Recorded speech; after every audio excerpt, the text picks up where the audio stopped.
بسم اللہ الرحمن الرحیم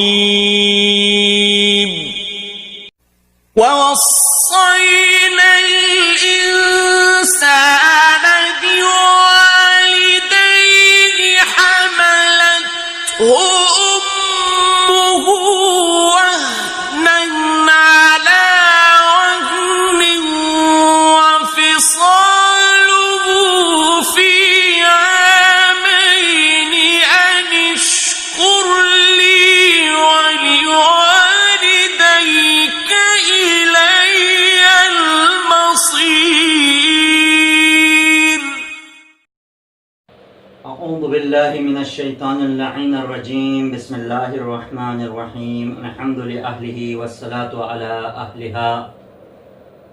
اما بعد، قال مولانا امیر المؤمنین علی بن ابی طالب صلوات اللہ وسلامہ علیہ: وَاعْلَمْ أَنَّ أَمَامَكَ عَقَبَةٌ كَعُودًا الْمُخِفُّ فِيهَا أَحْسَنُ حَالًا مِنَ الْمُثْقِلِ والمبطئ عليها أقبح حالا من المسرع، وأن محبتك بها لا محالة إما على جنة أو على نار، فارتد لنفسك قبل نزولك ووتع المنزل قبل هلولك، فليس بعد الموت مستعتب ولا إلى الدنيا منصرف. واعلم أن الذي بيده خزائن السماوات والأرض قد أذن لك في الدعاء وتكفل لك بالإجابة. صدق مولانا أمير المؤمنين علی بن ابی طالب صلوات اللہ وسلامہ علیہ. مولا کائنات امیر المؤمنین علی بن ابی طالب نے اپنے فرزند عزیز امام حسن مجتبیٰ سے وصیت کرتے ہوئے فرمایا: وَعَلَمْ، یاد رکھو، أَنَّ أَمَامَكَ عَقَبَةٌ كَعُودًا، کہ تمہارے سامنے ایک دشوار گزار گاٹھی ہے،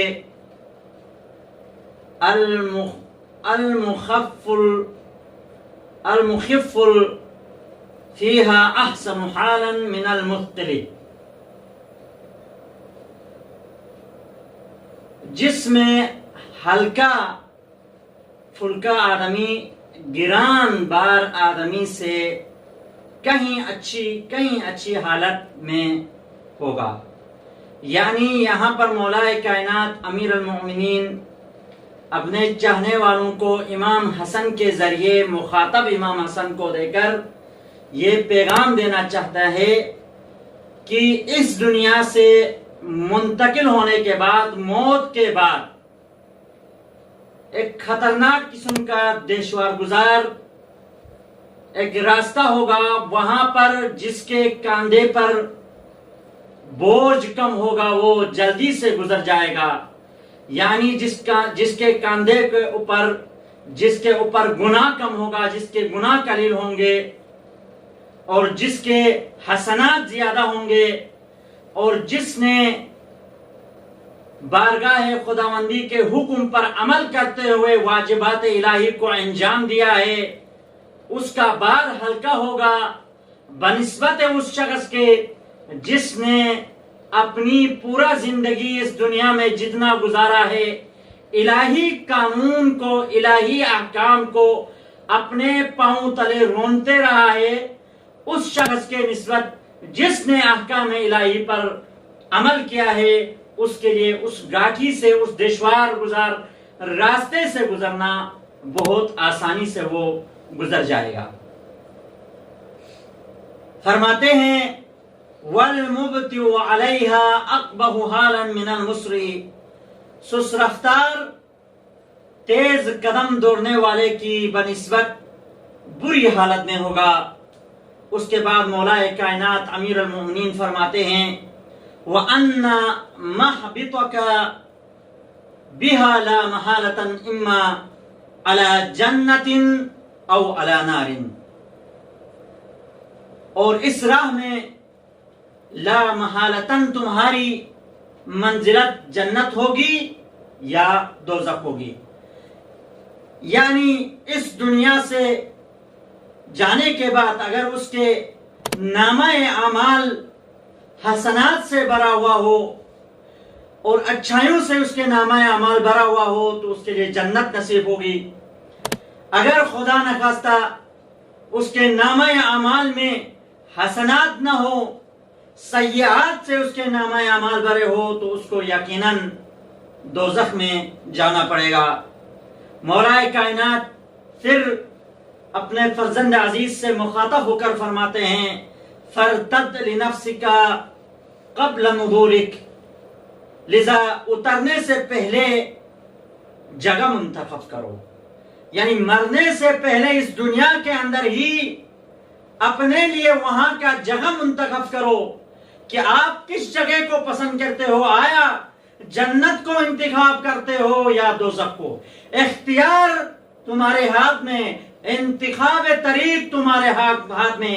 خداوند عالم نے تو انا ہدیناہ السبیل اما شاکرا و اما کفورا، ہم نے ہدایت کا راستہ دے چکے ہیں، اب اختیار تمہارے ہاتھ میں ہے، اما شاکرا و اما کفورا.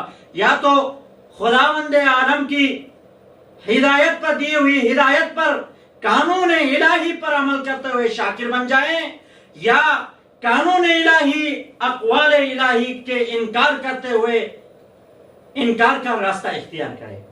تو مولا کائنات بھی یہاں پر یہ فرما رہا ہے کہ اترنے سے پہلے جگہ کا انتخاب خود کو کرنا پڑے گا. یعنی دوزخ کو انتخاب کرنا ہے تو یا جنت کو انتخاب کرنا، یہ دونوں آپ کے اختیار میں ہیں. اور پڑاؤ ڈالنے سے پہلے اس جگہ کو ٹھیک ٹھاک کر لو. کہنے کا مطلب یہی ہے کہ اس جگہ میں منتقل ہونے سے پہلے اس جگہ کو صحیح طریقے سے اخذ اور حاصل کرو. جنت ایک اعلیٰ مقام ہے خداوند عالم کے برگزیدہ بندوں کے لیے جنہوں نے الہی احکام کو انجام دیا، حکم پروردگار کو عمل میں لایا اور سیرت معصومین پر چلتے ہوئے اپنی زندگی کو گزارا، تو ان کا مقام بلند اور بالا ہے. پھر فرماتے ہیں مولا کائنات وَوَتِّعِ الْمَنْزِلَ قَبْلَ حُلُولِكَ فَلَيْسَ بَعْدَ الْمَوْتِ مُسْتَعْتَبٌ، کیونکہ موت کے بعد خوشنودی حاصل کرنے کا کوئی موقع نہیں ہوگا. مولا ہمیں یہ سمجھانا چاہتے ہیں کہ اگر کچھ کرنا ہے، اگر رضا الہی کو حاصل کرنا ہے، قرب الہی کو حاصل کرنا ہے، مقام محمود تک جانا ہے، جنت کے مقام کو، جنت میں داخل ہونا چاہتے ہو، تو اسی دنیا کے اندر پروردگار کی خوشنودی حاصل کرنے کے مواقع حاصل کرو.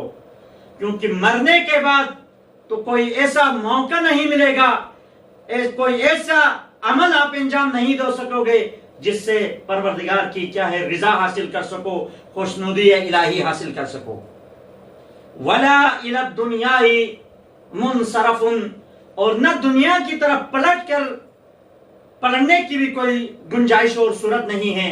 بس جو کرنا ہے اسی دنیا میں منتقل ہونے سے پہلے کرنا ہے.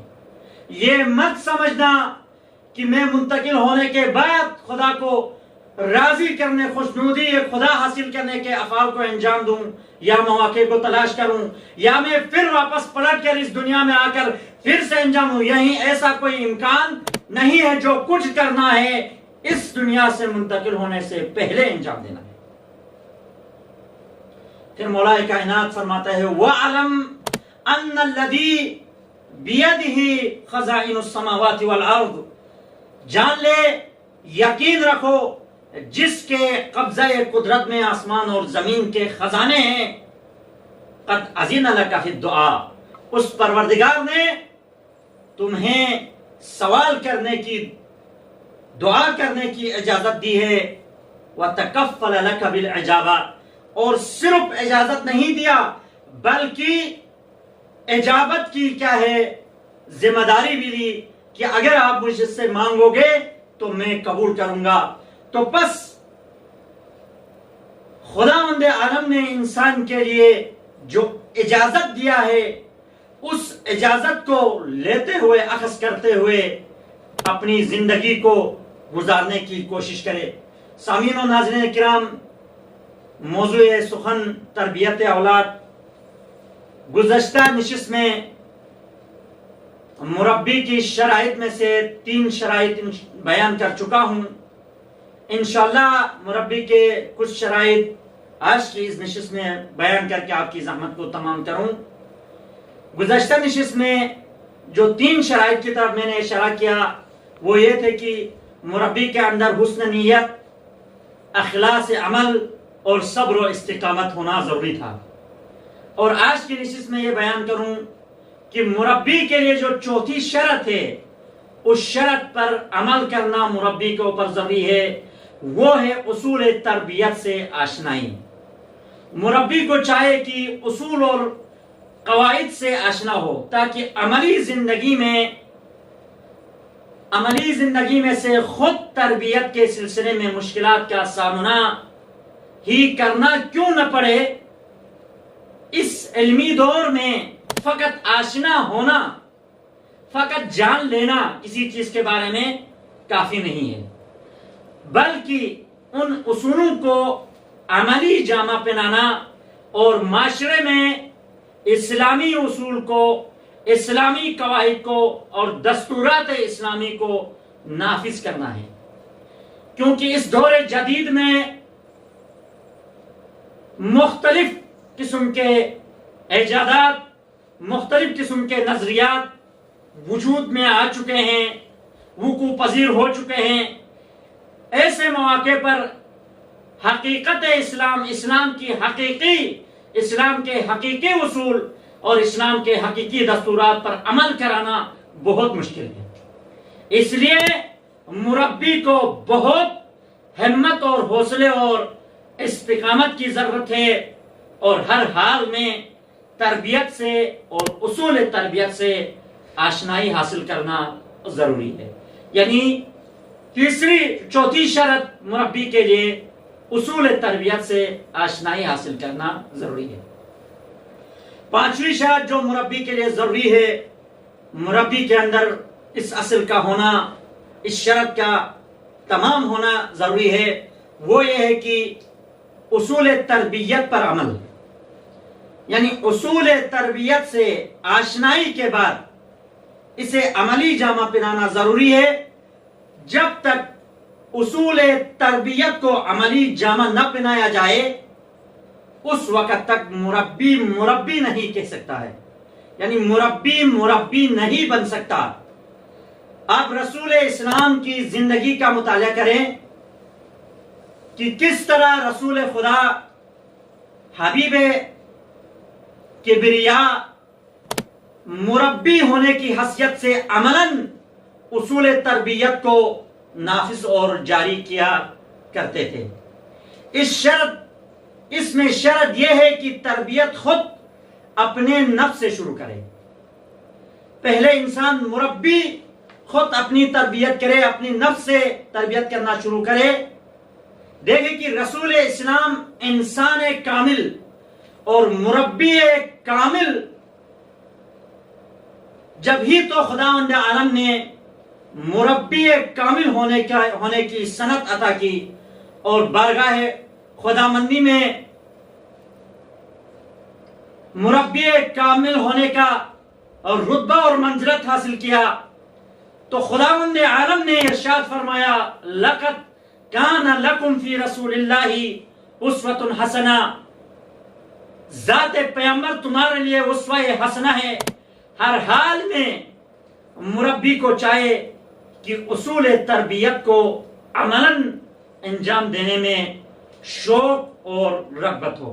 جب تک مربی کے اندر اصول تربیت اور شرائط تربیت کو عملی طور پر انجام دینے کا شوق اور رغبت نہ ہو تو اس وقت تک تربیت کے امور کو انجام نہیں دے سکتا ہے۔ بس خلاصہ کلام یہ ہے کہ مربی کے لیے اصول تربیت سے آشنائی اور اصول تربیت پر عملی طور پر خود پہلے میدان میں اترے، اپنے آپ کی تربیت کرے، اپنی نفس کی تربیت کرے، پھر اس کے بعد اپنے اسرہ اور اپنے ماتحت افراد کی تربیت کرنے کی کوشش کرے، اور جس معاشرے میں زندگی گزار رہا ہے اس معاشرے میں ایسا نمونہ بن کر، ایسا کردار اپنا کر پیش آ جائے کہ اس معاشرے میں آپ کو دیکھ کر، آپ کے سیرت اور آپ کے گفتار اور آپ کے کردار کو دیکھ کر انسان آپ کی سیرت پر اور آپ کے افعال پر عمل کرنے کی کوشش کرے اور آپ کے نقش قدم پر چلنے کی کوشش کرے۔ پس خداوند عالم سے دعا کرتے ہیں کہ پروردگارہ ہمیں حقیقی معنوں میں مربی اور مربی کے شرائط پر عمل کرنے کی توفیق عطا فرمائے۔ ربنا تقبل منا انك انت السميع العليم وتب علينا انك انت التواب الرحيم۔